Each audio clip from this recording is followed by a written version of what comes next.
오늘 주시는 하나님의 말씀은 창세기 12장 1절부터 20절까지 말씀입니다. 그 땅에 기근이 들었으므로 아브라함이 애굽에 거류하려고 그리로 내려갔으니 이는 그 땅에 기근이 심하였음이라. 11절 그가 애굽에 가까이 이르렀을 때에 그의 아내 사라에게 말하되 내가 알기에 그대는 아리따운 여인이라. 애굽 사람이 그대를 볼 때에 이르기를 이는 그의 아내라 하여 나는 죽이고 그대는 살리리니 원하건대 그대는 나의 누이라 하라. 그러면 내가 그대로 말미암아 안전하고 내 목숨이 그대로 말미암아 보존되리라 하니라.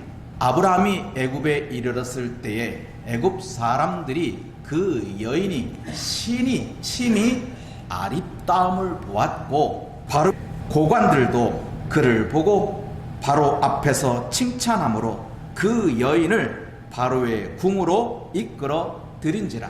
이에 바로가 그로 말미암아 아브라함을 후대함으로 아브라함이 양과 소와 노비와 암수 나귀와 낙타를 얻었더라. 여호와께서 아브라함의 아내 사라의 일로 바로와 그 집에 큰 재앙을 내리신지라.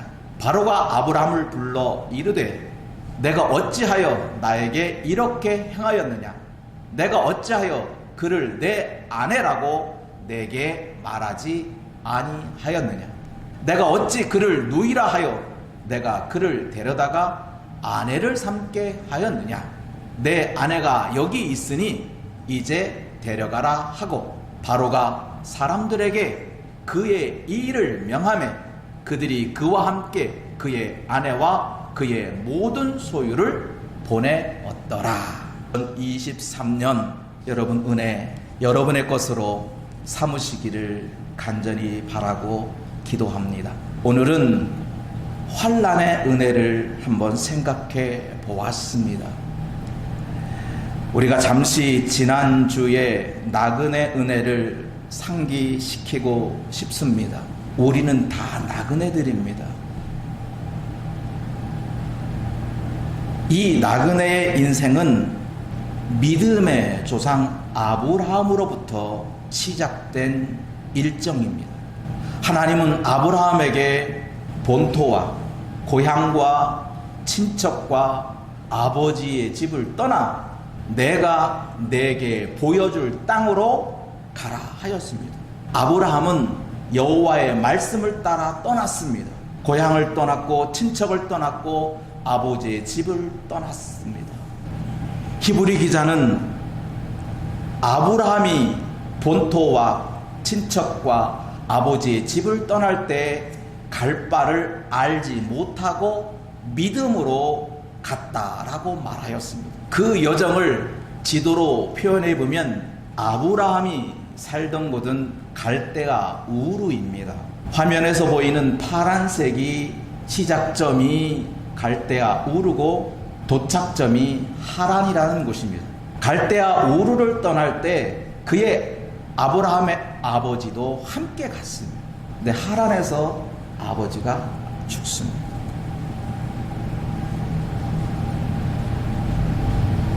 갈 바를 알지 못하고 갔던 아브라함의 일행은 하란을 떠나 가나안 땅인 세겜에 이르렀습니다. 세겜에 이르렀던 아브라함의 일행이 그곳에 제단을 쌓고 여호와의 이름을 부릅니다. 그리고 밑으로 남방으로 헤브론이라는 곳에 이르게 됩니다. 헤브론에 이르렀을 때 여호와께서 아브라함에게 말씀하시기를 이 땅 너가 서 있는 이 헤브론을 너와 내 자손에게 주겠다 하며 아브라함에게 약속을 하십니다. 그런데 이 약속을 받은 아브라함은 이 약속의 땅은 헤브론에 멈추지 아니하고 계속 남쪽으로 내려갑니다. 그게 지난주에 나그네 일정을 여러분들에게 알려드린 겁니다. 지금 보는 이 지도는 오늘날의 지도입니다. 오늘날의 지도를 아브라함의 열적 일정을 삽입해서 여러분에게 보여드리는 겁니다. 헤브론에서 이 땅을 너와 내 자손에게 주겠다라고 하는 그 약속을 받은 아브라함이 남쪽으로 내려갑니다. 그래서 9절 말씀에 점점점 남방으로 내려갔는데 내려가면 내려갈수록 기근이 심해지는 겁니다. 기근, 양식이 떨어지는 겁니다. 마실 물이 없는 게 기근입니다. 기근의 주된 원인이 흉년입니다. 흉년이 들면 당연히 먹을 거리가 없고 마실 거리가 없습니다. 그래서 기근이 찾아오는 겁니다. 근데 아브라함은 분명히 헤브론에 이르렀을 때 이 땅을 너와 내 자손에게 주겠다라고 하는 여호와의 말씀을 듣고도 남쪽으로 내려갔는데 내려가면 내려갈수록 기근이 점점점 심해지는 겁니다. 내려간 것도 이상한 일인데 하나님께서 인도하신 가라고 해서 고향을 떠났고 고향을 떠나서 가나안까지 왔고 가나안 땅에 도착해서 이 땅을 준다고 하는 그 땅까지 통과해서 가고 있는데 가면 갈수록 기근이 심해진다는 겁니다. 아니 하나님의 말씀대로 따라갔으면 먹을거리도 풍부하고 마실거리도 고람이 없이 풍성할 것 같았는데 그걸 기대하고 아마 떠났을 것이에요. 아마 하나님께서 보여줄 땅은 그런 땅일 것이다라고 생각하고 갔겠지요. 갔는데 가면 갈수록 기근이 깊어지는 겁니다. 심해지는 겁니다. 여기서 우리가 기근은 두 가지의, 성경에서 말하는 기근은 두 가지가 있습니다. 하나의 기근은 이 자연적인 기근입니다. 자연적인 기근, 먹을거리가 떨어지는 겁니다. 가뭄이 찾아와서 땅이 쩍쩍 갈라집니다. 흉년이 들어서 먹을 것이 없습니다. 이게 자연적인 기근입니다. 근데 두 번째, 이 자연적인 기근이 아니라 영적인 기근이 있습니다. 먹을 것도 풍부합니다. 마실 것도 넘칩니다. 그런데 하나님은 기근이라 그럽니다. 무슨 기근이냐? 여호와의 말씀이 없습니다. 말씀을 찾을래야 찾을 수가 없습니다. 저는 이 아브라함이 이 남방으로 갈 수밖에 없었던 이유가 이 기근인데, 이 기근은 두 가지 다 포함한 것입니다. 자연적인 기근뿐만 아니라 하나님께서 약속하신 땅에 왔더니 거기서 여호와의 이름으로 제단을 쌓았는데 아무도 아브라함의 곁에 여호와의 제단을 드리는 아브라함 옆에 찾아오는 사람이 없어요. 하나님이 보여줄 땅, 약속의 땅으로 갔는데도 그곳에 있는 사람들은 하나님을 찾기는 고사하고 하나님의 이름까지 부르지 않습니다. 하나님의 이름을 부르는 아브라함을 향하여 성경은 표현되어 있지 않지만 냉소적인 반응을 하는 겁니다. 저 사람 이상하다. 저 사람이 왜 여호와의 이름, 듣도 보도 못한 여호와의 이름을 부르는가? 사람은, 가나안에 살던 사람들은 아브라함이 여호와의 이름을 부를 때 그의 행동을 이상하리만큼 냉차게 대하였던 것입니다. 그러니 아브라함의 입장에서 보면 약속의 땅으로 왔으면, 여호와께서 보내실 그 땅에 왔으면 최소한 한 사람이라도, 두 사람이라도, 내가 기다렸습니다. 당신 여호와의 말씀을 따라왔군요. 환영합니다. 이렇게 환영을 해줄 줄 기대했었는데 정작 갔더니 아무도 환영해 주지 않는 겁니다. 이걸 좀 오늘날로 의인화해버리면 무슨 일이 벌어지냐? 나는 하나님께서 가라 해서 어느 교회에 갔습니다. 어느 교회에 갔더니 그 교회 성도가 나를 꽁보듯 하네. 그런 겁니다. 여러분이 만일 그런 상황이 되면 그 교회 가고 싶어요, 안 가고 싶어요? 하나님이 보내서 그 교회에 가라고 했는데 갔어요. 갔는데 거기 있는 성도들이 나를 닭 보듯 해요. 꽁 보듯이 났나? 닭 보듯이 났나? 예? 소 닭 보듯. 소눈이라서 소눈이라서 그 말도 그렇게 되네요. 고맙습니다. 그런 상황인 거예요. 약속을 따라갔는데 사람들이 여호와의 이름을 부르는 아브라함 앞에 한 사람도 찾을래야 찾을 수가 없으니 하나님을 찾는 사람을 찾으러 저는 갔다고 보는 거예요. 아브라함이 남방으로 간 이유는 하나님의 이름을 찾는 사람을 만나보려고. 저는 그런 여정이 아브라함의 여정이라고 저는 생각해요. 왜냐하면 아브라함의 출발은 여호와께서 말씀하신 대로 갔었고요. 갈 바를 알지 못하고 믿음으로 갔어요. 믿음의 출발이에요. 아브라함은 비록 아무도 자기를 환영해 주지 않고 아무도 하나님을 찾는 사람이 없다 하더라도 아브라함의 믿음은 변함이 없어요. 남방으로 내려갔다고 해서 또는 애굽으로 내려갔다고 해서 여러분들 아브라함을 믿음 없는 사람으로 볼 수가 없어요. 만일에 그 순간 아브라함의 믿음이 없었다면 절대 아브라함은 성경에서 믿음의 선조라고 믿음의 조상이라고 말하지 않습니다. 아브라함의 일대기를 통해서 한 번이라도 순간이라도 하나님에 대한 믿음이 흔들렸다면 아브라함은 믿음의 선조가 될 수가 없습니다.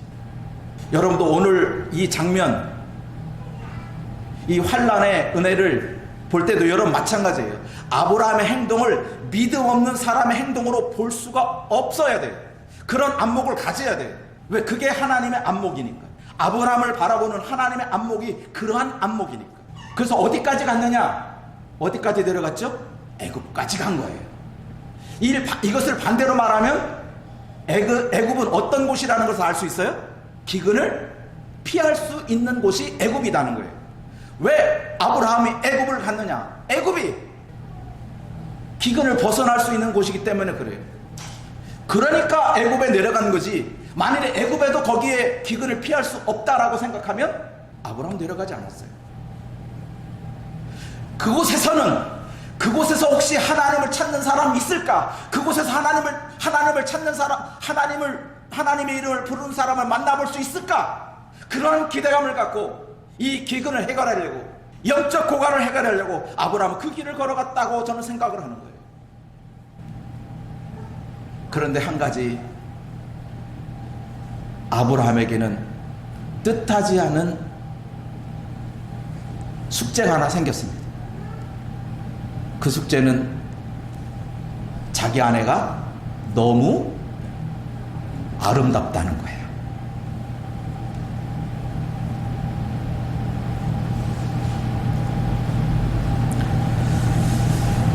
우리 남편들에게 물어봅시다. 자기 아내가 아름답습니까? 안 아름답습니까? 여기서 안 아름답다고 얘기할 사람은 아무도 없겠죠. 이건 주관적인 해석입니다. 그런데 이 아브라함의 아내의 이 주관적인, 아브라함이 봤을 때 자기 아내가 아름답다라고 하는 것은 자기 혼자만의 생각이 아니었어요. 왜냐하면 애굽에 있는 사람들이 아브라함의 아내를 보고 아름답다라고 했거든요.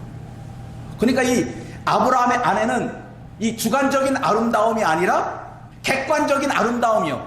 네가 볼 때도 아름답고 내가 볼 때도 아름답고, 나의 아내는 내가 볼 때는 아름다운데 남이 볼 때는 미스 코리아는 아니잖아? 이렇게 돼버리는 거예요. 하지만 아브라함의 아내는 내가 볼 때도 아름답고 다른 사람이 볼 때, 심지어 거기에 있는 모든 애굽에 있는 고관들이 다 쳐다보는데 거기에 있는 사람들 모두가 다 아름답다라고 평가를 내렸으니 아브라함의 아내의 아름다움은 객관적인 아름다움이에요. 동의할 수 있는 아름다움. 그런데 아브라함의 행동이 좀 이상합니다. 뭐라고 이 얘기를 하냐면,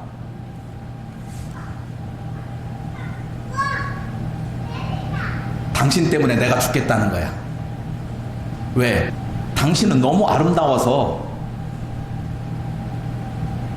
만일에 내가 당신의 남편이라면 남편을 죽이면 어떻게 돼요? 과부가 되잖아요. 남자 없는 여자가 된단 말이에요. 그러니 남자 없는 여자로 만들어서 그 아름다움을 자기가 취할 것 같다는 거예요.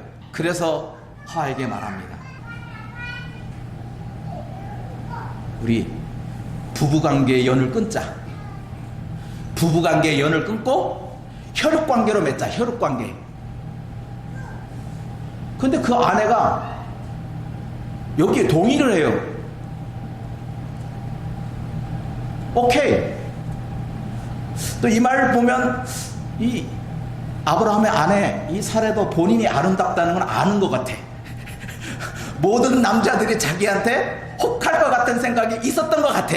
그래서 아브라함의 뜻에 동의합니다. 그래서 사람들이 아브라함의 사례를 보고 모든 사람들이 아름다움에 감복을 하는 거예요. 여기서 등장하는 애굽이라고 하는 곳이 어떤 곳인가를 먼저 짚고 넘어갈게요. 성경은 애굽을 세상이라고 표현합니다. 세상. 이 세상은 기근을 피할 곳입니다. 여기 기근이란 자연적인 기근입니다. 먹을 것, 입을 것, 마실 것 어디서 얻습니까? 세상에서 얻습니다. 세상은 우리의 먹거리를 해결해 주는 곳입니다. 그러니 기근은 사라집니다. 점점점 기근은 사라집니다. 그래서 온 세상은 이제는 먹을 것 때문에 고민하는 나라는 극히 소수입니다. 아직도 극히 소수는 먹거리 때문에, 마실 것 때문에, 입을 것 때문에 굶주리는 백성들이 있지만 보편적인 세상은 이제 먹을 것 걱정하지 않습니다. 우리나라만 해도 그렇죠? 여러분도 아마 먹을 것 걱정하는 사람은 아마 없을 겁니다. 뭘 먹을까를 걱정할 건 있지만 먹을 것이 없어서 무엇을 먹을까 걱정하는 사람 없어요. 세상은 그렇습니다. 세상은 먹거리가 널렸습니다. 먹고 마시고 즐기자 하는 것이 세상입니다. 그런데 이 애굽은 아름다움은 아무나 가질 수가 없습니다. 아름다움을 가지려면 목숨을 내놔야 됩니다. 그러니 아브라함이 애굽에서 자기 아내를 누이라고 한 이유는 자기 목숨을 살리기 위한 겁니다. 왜냐하면 아리따운 여자를 얻는 그 순간 그 아리따움을 지킬 수 있는 권세와 능력과 세력이 있으면 얼마든지 아리따운 여자를 얻을 수 있지만 권세도 없고 능력도 없습니다. 그러면 죽는 겁니다. 나보다 더 강한 자가 나타나서 그 아리따운 것을 꺾어가니까요. 그게 바로 애굽입니다. 그래서 애굽은 수많은 살생이 일어나는 곳입니다. 얼마만큼 큰 살생이 벌어지느냐? 단돈 800원 때문에 사람의 목숨을 해칩니다. 단돈 800원이요. 사람을 죽이고 났더니 가진 게 800원밖에 없는 거예요. 그게 세상이에요. 물질을 갖지 못한 자가 물질을 얻기 위해서 자기보다 약한 자, 연약한 여인들을 강간하고 폭행하고 탈취하는 것이 세상이란 말이에요. 애굽은 그런 것이에요. 그러니까 목숨을 내걸어야 돼요. 여러분도 마찬가지예요. 우리가 지금 세상에 살고 있어요. 이 세상은 여러분의 목숨을 앗아가는 세상이에요. 세상을 호락호락하게 볼 수 없어요. 그래서 세상을 살아가는 우리에게 예수님께서는 이렇게 말한 거예요. 뱀같이 지혜롭고 비둘기같이 순결하라라고 하신 거예요. 이게 세상을 살아가는 지혜며 순결입니다. 세상은 우리를 가만 놔두지 않아요. 가진 자에게 강한 힘과 능력과 권세를 얻으려고 하는 것이 세상이고, 갖지 못한 자는 힘이라도 키워서, 주먹이라도 키워서 더 많은 것을 가지려고 하는 것이 세상입니다. 그게 애굽이에요. 그런 곳에 아브라함이 갔으니 자기 목숨을 부지할 수 있는 방법은 힘이 없으니 어쩔 수가 없이 거짓으로 이 사람은 나의 아내가 아니라 내 누이입니다. 그 결과 어떻게 됐냐? 한 사람에게는 재물이 주어졌고 한 사람에게는 재앙이 내렸습니다. 이게 무슨 뜻이냐? 16절 이하의 말씀을 보니까 뭐라고 표현되어 있냐면은 아브라함이 자기 아내를 누이라 하여 자기 아내인 사라를 데리고 바로의 왕 그 아내로 삼으려고 한 거예요. 그러니까 아내를 삼으려니까 당시 중동지, 지금도 마찬가지입니다만은 중동 지역에는 지참금이 있습니다. 아내를 얻으려면 그 값을 치러야 됩니다. 그래서 그 값을 누구에게 주냐? 바로 아브라함에게 줍니다. 양과 소와 노비와 암수 나귀와 낙타, 엄청난 양입니다. 왕으로부터 받았으니 그 아름다움의 가치에 사라의 아름다움의 가치가 이만큼이라는 거예요. 양과 소와 노비와 나귀와 낙타를 얻을 만한 아름다움이었어요. 그래서 아브라함이 얻은 것은 재물이에요. 근데 바로 왕이 얻은 것은 무엇이냐? 재앙이에요. 바로 왕이 받은 재앙이 어떠한 재앙인지는 성경은 기록되어 있지 않지만 성경은 말하기를 큰 재앙이라 그랬어요. 아마 사람이 감당할 수 없는 재앙, 비록 왕이지만 왕으로서 감당하기 힘든 재앙이에요. 그 재앙이 내린 거예요. 그랬더니 바로 왕은 그 재앙을 보고 깨닫습니다. 이 재앙은 누구로부터 온 것이다? 이 여인으로부터 온 것이다. 그래서 그 여인에게 신문을 하기 시작합니다. 무슨 일인지 사실대로 말하라. 그래서 여차여차해서 바로 왕이 그 사실을 알게 된 겁니다. 그 사실을 알게 된 바로 왕의 행동을 보세요. 시작.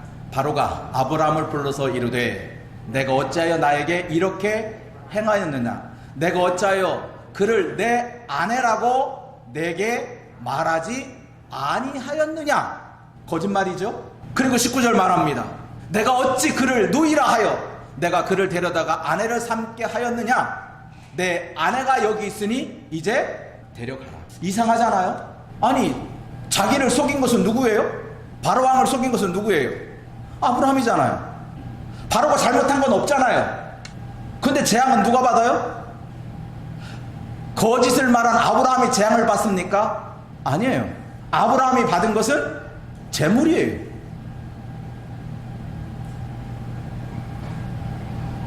이상하잖아요. 이상하잖아요. 그게 믿음으로 살아가는 사람의 모습이에요. 믿음으로 살아가는 사람 평범하게 살지 않아요. 계산해 볼까요? 믿는 사람들은 고사하고 믿지 않는 사람이 교회를 가장 꺼리는 이유가 헌금 생활이에요. 11조. 그걸 어떻게 내? 어떻게 내? 계산해 보면 안 나오거든요. 근데 믿음으로 살아가는 사람 어때요?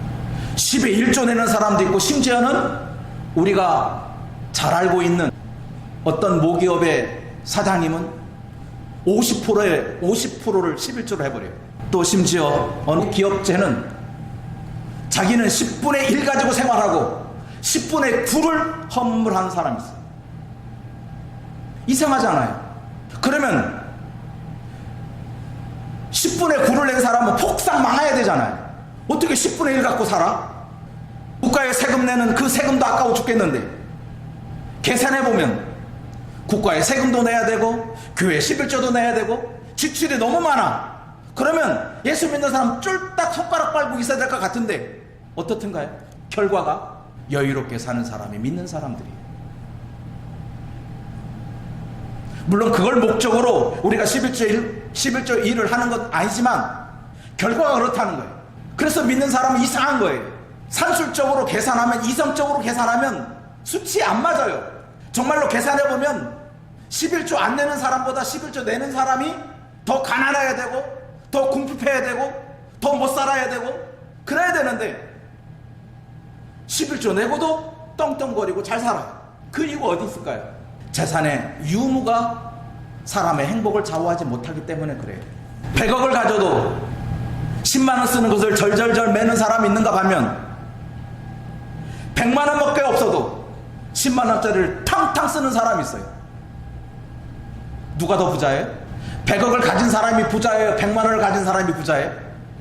그래요. 100억을 가져도 10만 원 쓰지 못하는 그 쫄보보다 100만 원밖에 없지만 10만 원을 텅텅텅 쓸 수 있는 사람, 그 사람이 부자예요.